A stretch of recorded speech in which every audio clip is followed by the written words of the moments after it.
Hello everyone, good morning and welcome to new blog. তো এই যে আয়ুষ এখন যাবে হচ্ছে স্নান করতে।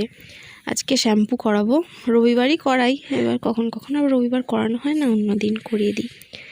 আজকে কি বার ছিল আমার ঠিক মনে পড়ছে না। আমি ভিডিওটা কয়েকদিন পর এডিট করছি, আমার শরীরটা একটু খারাপ ছিল, যেই কারণে আমি আর এডিটটা করতে পারিনি। তো ভিডিওটা কয়েকদিন আগের ভিডিও। তো এখানে জল গরম করছিলাম। তো আয়ুষ আমি দুজনেরই স্নান হয়ে গেছে। তো আয়ুষ একটু নিজেই রেডি হয়, মানে জামা প্যান্টটা সম্পূর্ণটা নিজেটা পরতে পারে না, কিছুটা হেল্প করতে হয়, মানে সোজা দিক কোনটা উল্টো দিক কোনটা এগুলো একটু দেখিয়ে দিতে হয়। তারপর নিজে নিজে আর কি জামা প্যান্ট পরে। তারপর চুলটাই যে আঁচড়ে নিচ্ছে, আর এরপর বললাম যে একটু ক্রিমটাও মেখে নাও, তো ক্রিমটাও মেখে নেবে। দেখো বডি লোশনটা আমি মাখিয়ে দিয়েছি। আগে সর্ষের তেলটা মাখাতাম, কিছুদিন আগে পর্যন্ত মাখিয়েছি সর্ষের তেল স্নানের আগে। বাট জামা কাপড় এত তেল চিটে হয়ে যায় না, জামা কাপড়ে প্রচণ্ড ময়লা বসে যায় সর্ষের তেল মাখালে, আর প্রচণ্ড তেল চিটে হয়ে যায় জামা কাপড়, কাচতে খুব অসুবিধা হয়। যখন কাচি না শুধু তেল বেরোয়, যেই কারণে ভাবলাম যে না থাক, বডি লোশনটা ইউজ করাই ওকে। ছোটোবেলা সর্ষের তেলটা আরও বিশেষ করে দিতাম, কি সর্ষের তেল দিলে বলে ঠান্ডাটা লাগে না, যেই কারণে।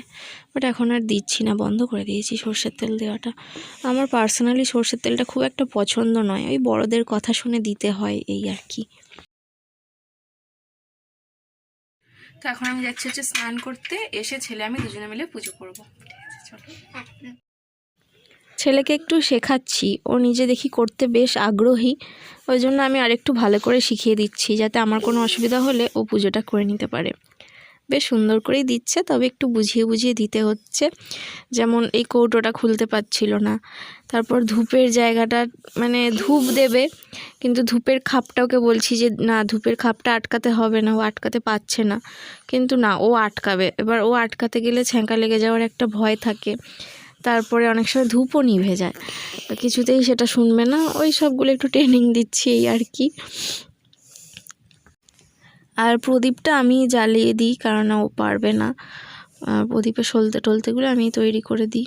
আর তেল ঢালতে বলে অনেকটা বেশি তেল ঢেলে ফেলে, এই আর কি। কিন্তু বেশ মজা লাগছিল, আমরা দুজনে মিলে পুজো করছিলাম তো বেশ মজা লাগছিল। একা একাই করি তো, ওই জন্য ছেলে একটু সঙ্গী হয়ে গেল আমার, তো বেশ মজা লাগছিল। জানো তো, আমার ছেলেটা সবসময় হাতে হাতে কাজ করতে ভীষণ পছন্দ করে। তো যখন আমি বোতলে করে জল ভরি, ও কী করে, বোতলের ছিপিগুলো লাগিয়ে দেয়, লাগিয়ে দিয়ে সব একটা একটা করে ঘরে নিয়ে আসে, নিয়ে এসে সাজিয়ে সাজিয়ে রেখে দেয়। আবার যখন আমি বাসন কোসন মাজি, তখন ও ঠায় দাঁড়িয়ে থাকে, আমার যতক্ষণ না কাজটা কমপ্লিট হয় ও দেখে। তারপর বাসনগুলো যখন গুছিয়ে রাখার সময় ওকে বলি আমার সাথে কিছুটা বাসন নিয়ে আসো, ও আমার হাতে হাতে কিছুটা বাসন একটু নিয়ে এসে দেয়। তারপর আমি বাসনগুলো জল ঝরাতে রাখি আর কি, সেগুলো ও দেখে। সব কাজ যখন আমার ধরো কমপ্লিট হয়ে গেল রাত্রে, তারপর যতক্ষণ না আমি দরজাটা বন্ধ করে শুচ্ছি ততক্ষণ পর্যন্ত ও শোয় না, আমার সাথে সাথে থাকে, জানো তো। তাছাড়া ওকে যদি বলি এটা নিয়ে এসো, এটা করে দাও, ওটা করে দাও, কি যদি বলি একটু ইঁদুরকে মুড়ি খেতে দাও বা ইঁদুরকে একটু বিস্কুট খেতে দাও, কি আমি জল খাবো একটু নিয়ে এসে দাও, এগুলো বেশ করে দেয় হাতে হাতে। তো এইগুলো আমার বেশ ভালো লাগে। তো এখন আমি দেখো ধুনোটা দিয়ে নিচ্ছি। ও হ্যাঁ, আজকে না বৃহস্পতিবার ছিল, এবার মনে পড়লো। আর একটা প্রবলেম হয়ে গেছিলো, আজকে আমি ফুল দিয়ে পুজো দিতে পারিনি। এর আগের দিন বেরিয়েছিলাম বাজারে, কিন্তু আমার একদম খেয়াল ছিল না যে পরের দিনই বৃহস্পতিবার। এবার আজকে সকালে না আমার হাজব্যান্ডকে যে ফোন করে বলবো যে একটু ফুলটা এনে দাও, কি হয়েছে বলো তো, আমার ফোনের আজকে ব্যালেন্সটাই শেষ হয়ে গেছে। আজকে না, কালকে রাত্রে 9টার পর থেকে শেষ হয়ে গেছে, যে কারণে আমি ফোনও করতে পারছি না। আর ফোনে যদি টাকা না থাকে, ব্যালেন্স না থাকে না, কি অসুবিধা হয় জানো না। হয় ধরো রান্না করতে গিয়ে কিছু হয়তো শেষ হয়ে গেছে বা ফুরিয়ে গেছে, যে একটু আমার হাজব্যান্ডকে টুক করে বলবো যে একটু নিয়ে এসে দাও, সেটাও ফোন করতে পারি না। বা যে কোনো দরকারে একদম, মানে এত অসুবিধা হয়, ফোন ছাড়া একদম থাকা যায় না। আর আগে কিন্তু জিওতে রিচার্জ শেষ হয়ে গেলে টুকিটাকি ছোটো, মানে অল্প একটু নেট দিত, মনে আছে কি তোমাদের? অল্প একটু নেট দিত, অন্তত হোয়াটসঅ্যাপে একটা দুটো মেসেজ পাঠানো যেত। কিন্তু এখন আবার এমন সিস্টেম করে দিয়েছে, একদম ফোন অচল, রিচার্জ করতেই হবে, একটা কলও যাবে না, একটা মেসেজও যাবে না। যাই হোক, ওকে বলে দিয়েছিলাম রিচার্জ করার জন্য, ও দুপুরের মধ্যেই করে দিয়েছিল। কিন্তু আমি যতক্ষণ না রিচার্জ করে দিচ্ছে আর কি, আমার এত অসুবিধা হচ্ছিল, ওই দুপুর 1টা নাগাদ করে আর কি রিচার্জটা করে দিল। তো এখানে আমি এখন তরকারি করছি, আজকে মাছের তরকারি করছি। সবজি কিছু ছিল, সবজিগুলো সব নষ্ট হয়ে যাবে, ওই জন্য সব রকম সবজি দিয়ে তরকারিটা করলাম। ও তোমাদের তো বলতেই ভুলে গেছি, আজকে আমরা সন্ধেবেলা একটা ফিস্ট করার প্ল্যান করেছি। আমাদের 25শে ডিসেম্বর একটা ফিস্ট করার প্ল্যান ছিল, সেটা 25শে ডিসেম্বর হয়নি, কেননা মনীষাদের ওষুধ চলছিল, মনীষা ঠাকুমা মারা গিয়েছিল, যেই কারণে আমরাও আর করিনি। তো আজকেই হঠাৎ করে ঠিক হলো যে করব। সোনিয়া এই সবে এলো, ও তো কাজে যায়, কাজ থেকে এই সবে এলো। আর আমার ছেলেও এই সবে টিউশনি গেছিলো, এই সবে এলো। আমি আর মনীষা এই মোটামুটি 1 ঘন্টা 1.5 ঘন্টা আগে থেকে একটুখানি কাজবাজ আর কি গুছিয়ে রেখেছি। যেমন একটু বাজার দোকান করলাম, তারপরে এই যে মনীষা সবজি কাটতে বসেছে, আমি ময়দাটা মেখে রেখেছি। এখন হচ্ছে আমাদের ব্রেক টাইম, তো এখন আমরা খাবো কফি। উফ, শীতকালে একসাথে কফি খাওয়ার জন্য আমি কবে থেকে অপেক্ষা করছি। অনেক দিন থেকে ইচ্ছা হচ্ছে যে সবাই মিলে কফি বা চা যেটাই হোক না কেন একসাথে বসে গল্প করতে, খাওয়ার একটা মজাই আলাদা। তো খুব মজা হচ্ছে আজকে। উফ, কবে থেকে অপেক্ষা করেছিলাম। সবাইকে লাভ ইউ।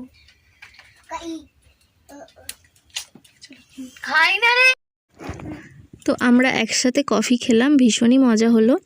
আর আমার যে ছোট একটা বক্স আছে, ব্লুটুথ বক্স, সেইটাতে গান শুনতে শুনতে কাজবাজগুলো করছিলাম। ফিস্ট মানেই তো গান, তাই না? গান শুনতে শুনতে কাজবাজ না করলে মজাটা আর কিসের। তো এবার বলি, একসাথে আমরা গেছিলাম বাজার করতে, মানে আজকে রান্না করবো হচ্ছে মোগলাই পরোটা। মোগলাই পরোটা আগেও আমি অনেকবার রান্না করেছি, বাট ইদানিং এখন করা হয় না। তার কারণ রান্নাটাতে বেশ খাটুনি, আর একার জন্য ভালো লাগে না করতে। বেশ সবাই মিলে খেলে তখন অনেকগুলো করলাম, একার জন্য একটা দুটো কি আর করা যায় বলো তো? যেই কারণে ঠিক করলাম যে মোগলাই পরোটাটাই আজকে করব। আর সবাই মিলে করলে কি বলো তো, হাতে হাতে হয়ে যাবে। এই রান্নাটা কিন্তু বেশ খাটুনির রান্না, বেশ সময় সাপেক্ষ, অনেক ধৈর্য ধরে করতে হয়। রান্নার রেসিপিটা তোমাদের সাথে কিছুটা শেয়ার করব। আমি রান্না করতে করতে মানে রেসিপি তুলতেই ভুলে যাচ্ছিলাম। সোনিয়া ভিডিওগুলো করে দিয়েছে বলে তোমাদের সাথে আমি রেসিপিটা শেয়ার করতে পারছি, নাহলে আমি এতটাই রান্নার দিকে ব্যস্ত ছিলাম যে রেসিপিগুলো যে ফোনে শ্যুট করব সেটাও করতে পারছিলাম না। তো রেসিপির বেশিরভাগ ভিডিওগুলো সোনিয়াই তুলে দিয়েছে। আর মনীষা আর সোনিয়া দুজনে মিলে আমার হাতে হাতে মানে প্রচুর কাজ করে দিয়েছে, আর যে কারণে আমার আরও সুবিধা হয়েছে। মানে রান্নাটা মেন আমিই করছি, তো ওরা অনেকটা হেল্প করে দিয়েছে, তো ওই জন্য আমার আর কোনো অসুবিধা হয়নি। তো বাদাম ভাজবো, নুনে বাদামটা ভাজছি। আর বাদামটা ভাজা হয়ে গেলে এই নুনটা যে ফেলে দিতে হবে এমন কোনো কথা নেই। এই নুনটা ঠান্ডা হয়ে গেলে একটা আলাদা কৌটো করে রেখে আবার ব্যবহার করা যেতে পারে, ঠিক আছে? যে কোনো তেল, মানে সর্ষের তেল বা সাদা তেল দিয়েও বাদামটা ভাজা যায়, কিন্তু খোসাটা ছাড়াতে একটু অসুবিধা হয়, যেই কারণে ভাবলাম তাহলে নুনটা দিয়ে ভাজি। শুকনো কড়াই তো ভাজা যাবে, বাট নুন দিয়ে ভাজলে না আরও বেশি ভালো ভাজাটা হয়, জানো তো? মানে সব দিকে ভাজাটা হয় আর কি। তো এই যে আমি ভেজে দিলাম, সোনিয়া বসে বসে সমস্তটা আর কি ছাড়াচ্ছিল বসে বসে। মনীষা অনেকক্ষণ ধরে বসে বসে সব কাটছে, সব নিখুঁতভাবে গুছিয়ে সুন্দর করে কাটছে। এরপর আমি যেটা করব, মোগলাই পরোটার ভেতরে একটা পুর থাকে, সেই পুরটা তৈরি করব। সোয়াবিনের কিমা করে নিয়েছি, সেইটা দিয়ে করব। সোয়াবিনটা একটু সেদ্ধ করে নিয়েছি, আর যদি নরম সোয়াবিন হয় তাহলে একটু জলে ভিজিয়ে রাখলেই তো নরম হয়ে যাবে। তো সেটা সেদ্ধ করে নেওয়ার পরে জলটাকে ভালো করে ঝরিয়ে চিপে নিয়ে মিক্সিতে ব্লেন্ড করে রেখেছি। এরপর সোয়াবিনটা কষাতে হবে, সেইটাই কষাবো, তোমাদের সাথে শেয়ারও করব। এদিকে আমার ছেলে নাচছে, এই যে দেখো যে বক্সটা দেখতে পাচ্ছ, ব্লুটুথ বক্সটা, সেইটাতে গান হচ্ছে, তো আমার ছেলে নাচছে আর আমরা কাজ করছি। আমাদের এখন নাচার সময় নেই, প্রচুর কাজের চাপ, জানো তো। এরপর যখন আমি সোয়াবিনটা কষাতে যাব, তখন না আমার এতটাই একটা বিষয় নিয়ে খারাপ লেগেছে, বা এত মন খারাপ হয়ে গেছে, যেই কারণে আমি রান্নায় প্রচণ্ড ভুল করে ফেলছিলাম। মানে রান্না থেকে আমার মাইন্ডটাই অন্যদিকে চলে গেছে। প্রথমে কড়াইতে এক গাদা তেল দিয়ে দিয়েছি, মানে অন্যমনস্ক হয়ে গেছি গো, অন্য কথা চিন্তা করতে করতে এক গাদা তেল দিয়ে দিয়েছি। তারপর কি করব, তেলটা তুলে নিলাম। এই যে দেখে মনে হচ্ছে অল্প তেল, কিন্তু অনেকটা তেল দিয়ে দিয়েছি, এতটা তেলের প্রয়োজন নেই। সোনিয়া আমাকে বলছে কি করছো তুমি? আমি বলছি দেখ না, আমার মাথাটা পুরো গন্ডগোল হয়ে গেল। কেন গন্ডগোল হলো, কেন আমার মাথাটা গরম হয়ে গেল? তার কারণ হচ্ছে, তোমাদেরকে কিছুটা বলি, সবটা না বলতে পারলে। এই যে হচ্ছে গিয়ে আমরা গান শুনছি, সেই ক্ষেত্রে কী হয়েছে, দেখো আমি পুরো আদা রসুনটা ঢেলে দিয়েছি, মানে মাথা নেই, পুরো আদা রসুনটা ঢেলে দিয়েছি, আবার তুলে রাখলাম। নুন দিতে ভুলে গেছিলাম, সোনিয়া বলছে নুনটা দাও, ভুলে গেছো তুমি। এরম একটা গন্ডগোল হয়ে গেছিলো। তা যেটা বলছি, এই যে আমরা গান শুনছিলাম, এখানে একজনের নাকি প্রচণ্ড প্রবলেম হচ্ছিল, ঠিক আছে।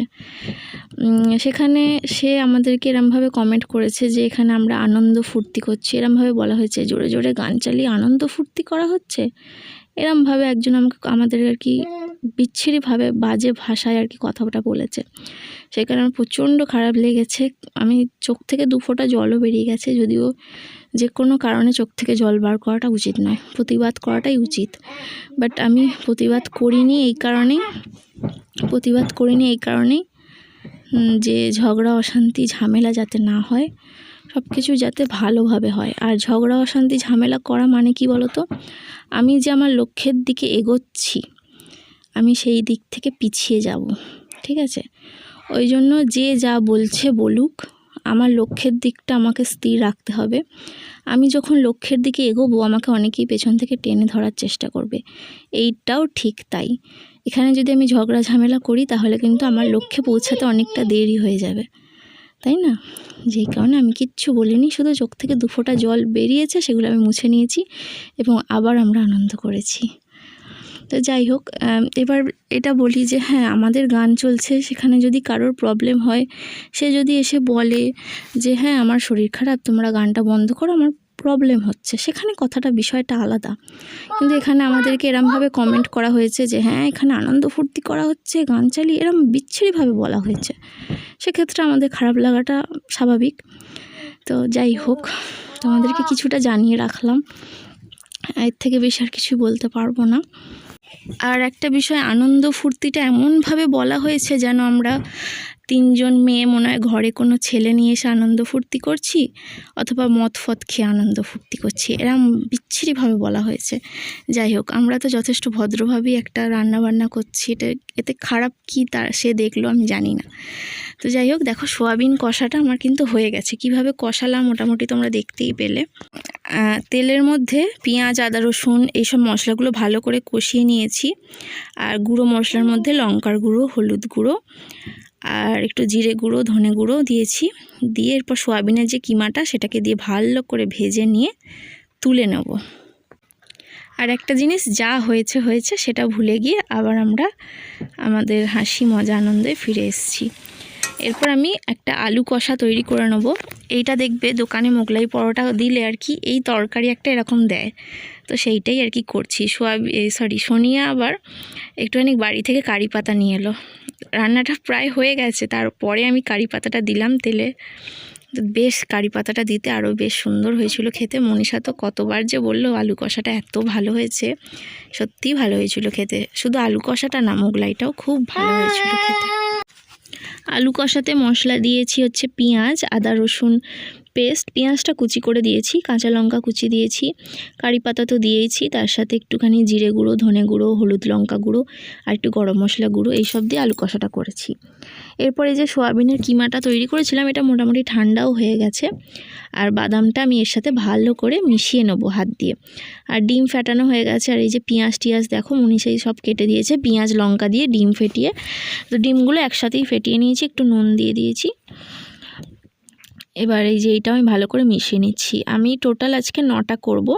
আমরা 3 জন আছি, 3 জনের 3 পিস করে মোগলাই হচ্ছে। আর মোগলাইগুলো যথেষ্ট পেট ভরে যায়, 3 পিস করেও খাওয়া যাবে না, তাও 3 পিস করে একটা রেখেছি, যে 3 পিস করে, তো টোটাল হচ্ছে 9টা।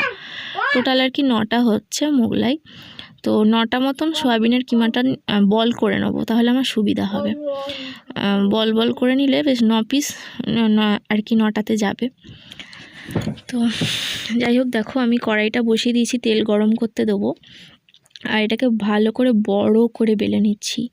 আর দেখবে বড় করে না বেলা গেলেও একটুখানি হাত দিয়ে টানলেই লম্বা হয়ে যাবে, যেহেতু পুরোটা ময়দার আর কি। তো প্রথমের যেটা হয়েছিল সেটা অতটা ভালো হয়নি, মানে সেটা আমার দোষেই হয়েছে, সেটা একটুখানি পুড়ে গেছিলো, মানে একটু কালো হয়ে গেছিলো আর কি। তার পরেরগুলো সব ঠিকঠাক হয়েছে। তার পরেরগুলো সোনিয়াকে ভাজতে দিয়েছিলাম, সোনিয়া বললো আমি ভেজে দিচ্ছি। অনেকটা সময় নিয়ে তেল স্লো রেখে ভাজাটা করতে হয়। নাহলে ভেতরটা কাঁচা রয়ে যায়। তো সোনিয়া বাকিগুলো সব ভাজছিল, সব ঠিকঠাকই হয়েছে, প্রথমেরটা শুধু একটু গন্ডগোল হয়ে গিয়েছিল। আর আমি সবটা বেলে আর এইরকমভাবে রেডি করে দিচ্ছিলাম। দেখো সোয়াবিনের পুরটা ভালো করে এরকম ছড়িয়ে নিলাম, এর ওপরে আমি ডিমটা দিলাম। ডিমটা দেওয়ার পর সোয়াবিনের পুরটার সাথে একটু হালকা হাতে আর কি একটু মিশিয়ে দিচ্ছি। ঠিক আছে, এইটা যখন ভাজা হবে ডিমটা তখন সেদ্ধ হয়ে যাবে। এরপর দেখো আমি এটাকে ভাঁজ করে নেব। আমি এর আগেও করেছি, এইভাবেই করেছি এবং আজকেও এরকমভাবেই করলাম। দেখলাম যে না ঠিকঠাক হয়েছে, কোনো রকম কোনো অসুবিধা হয়নি। একটু হালকা হাতে টেনে নিলে দেখবে জিনিসটা একটু লম্বাও হয়ে যায়। এই যে 4টে দিক ভালো করে মুড়ে নিলাম। বেশি বড় করতে পারবো না, কেননা আমার তো বেলুন চাকিটা ছোট, কতই বা বড় হবে। তো এরকম সাইজই হয়েছে সবকটা, বাট খেয়ে ভীষণ পেট ভরে যায় জানো তো। তো এই যে আমি ভেজে নিচ্ছি, এটা হচ্ছে প্রথমটা ভাজছিলাম, তো প্রথমটা অতটা ভালো হয়নি, বাকিগুলো সব ভালো হয়েছে। সোনিয়া সেগুলো করে দিয়েছে। আর তেলটা আর একটু বেশি দিতে হতো, এটা প্রথমটা কম তেল দিয়েছিলাম বলে আরও দেরি হচ্ছিলো এবং একটু অন্য মানুষ হয়ে গেছিলাম আর পুড়েও গেছিলো জানো তো। তো চলো বাকিগুলো এবার আমরা করে নিই। তো এই যে সোনিয়া মনীষা এরা সব কাজগুলো করে দিচ্ছিলো। তারপর আমি কি বলতো সবটা গুছিয়ে রেডি করে ওকে দিয়ে দিয়েছিলাম, ও সব ভাজছিল। আর ও যতক্ষণ ভাজছিল আমার যে এক্সট্রা বাসন কোসন তো পড়েইছে রান্নাবান্নার, বুঝতেই পারছো, সেইগুলো সব মেজে ফেললাম। তারপর ঘরে যে সবজি টবজি কাটা হয়েছিল সমস্ত সোনিয়াই তুলে দিল, মানে মনীষাও তুলে দিল, সব গুছিয়ে দিল ওরা। আমি সব কি করলাম, সব ভালো করে মুছে টুছে নিলাম, এরমভাবে সব বেশ গুছিয়ে নিলাম। বেশ কাজটা আজকে কিন্তু খুব গুছিয়ে কাজ হয়েছে। যে রান্না করেছি খেয়েছি মানে শুধু সেটা না, বেশ সুন্দর করে গুছিয়ে কাজ হয়েছে। এদিকে ওরা কিছু কাজ করছে, আমি অল্প অল্প করে বাসনগুলো মেজে নিচ্ছি। এতে কিন্তু বেশ সুন্দর একটা গুছানো কাজ হয়েছে। গোছানো কাজ না হলে না আমার ভালো লাগে না, তো খুব সুন্দর গোছানো কাজ হয়েছে।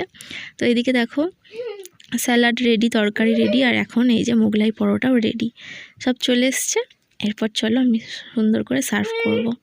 মানে আমরা সবাই মিলেই সাজিয়েছি, এই যে সস টস দিয়ে সুন্দর করে দোকানে যেরকমভাবে সার্ভ করা হয় ঠিক সেরকমভাবে সার্ভ করা হয়েছে। 2টো করে সব নিয়েছি, ছেলেকে একটা দিয়েছি। ছেলের খুব একটা ভালো লাগেনি, ওর জন্য লুচি করেছিলাম, ও লুচি খেয়েছে।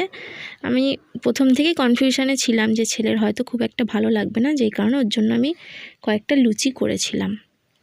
তো এখানে দেখো আমরা 2টো করে নিয়েছি ঠিকই, কিন্তু আমরা 1.5খানা করে খেতে পেরেছি। সোনিয়া তো 1.5খানাও খেতে পারেনি। তো বাকিগুলো মনীষাকে আর সোনিয়াকে বাড়ি পাঠিয়ে দিয়েছিলাম। আর আমার যেটা ছিল আর কি, মানে আমার ভাগের যেটা আমি খেতে পারিনি সেইটা রেখে দিয়েছিলাম। আমার হাজব্যান্ড এসে একটু খেলো, আর পরের দিনকে সকালের ব্রেকফাস্টে খেয়ে নিয়েছিলাম। মানে এনাফ ছিল, আমাদের যতটা রান্না করেছিলাম খেয়ে দিয়ে বেঁচে গিয়ে এনাফ।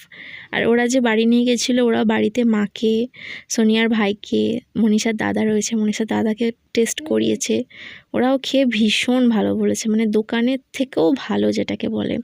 সোনিয়া তো বলছে আমি কখনো দোকানের মোগলাই খাই না, আমার একদম ভালো লাগে না, কিন্তু তুমি এত সুন্দর করেছো, ভীষণ ভালো হয়েছে। তো আমি রেসিপিটাও তোমাদের সাথে যেহেতু শেয়ার করলাম, তোমরা আমার রেসিপি অনুযায়ী একটু ট্রাই করে দেখতে পারো, ভীষণ ভালো খেতে হবে। তো চলো আজকের মতন গুড নাইট, টাটা বাই, দেখা হচ্ছে পরের দিন নতুন একটা ব্লগে। টাটা।